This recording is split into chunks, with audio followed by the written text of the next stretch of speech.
పసిడి ప్రియులకు శుభవార్త. ఎస్, బంగారం ధరలకు బ్రేకులు పడ్డాయి. గత కొద్ది రోజులుగా జెట్ స్పీడ్ తో దూసుకెళ్తున్న గోల్డ్ రేట్స్ కు కళ్ళెం పడ్డాయి. 2 రోజుల నుంచి బంగారం ధరలు నెమ్మదిగా తగ్గుతున్నాయి. బుధవారం కొంచెం ఉపశమనం కలిగించాక గురువారం కూడా మరోసారి ధరలు భారీగా తగ్గి ఊరటనిచ్చాయి.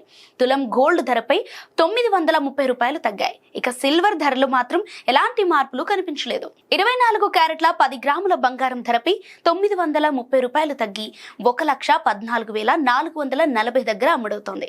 ఇక 22 క్యారెట్ల 10 గ్రాముల బంగారం ధరపై 850 రూపాయలు తగ్గి 1,04,900 దగ్గర ట్రేడ్ అవుతోంది. ఇక 18 క్యారెట్ల 10 గ్రాముల బంగారం ధరపై 700 రూపాయలు తగ్గి 85,830 దగ్గర అమ్ముడవుతోంది. ఇక కిలో వెండి ధర మాత్రం 1,40,000 దగ్గర ట్రేడ్ అవుతోంది. ఇక చెన్నైలో 1,50,000 అమ్ముడవుతుండగా ముంబై, ఢిల్లీ, బెంగళూరులో మాత్రం 1,40,000 దగ్గర ట్రేడ్ అవుతోంది.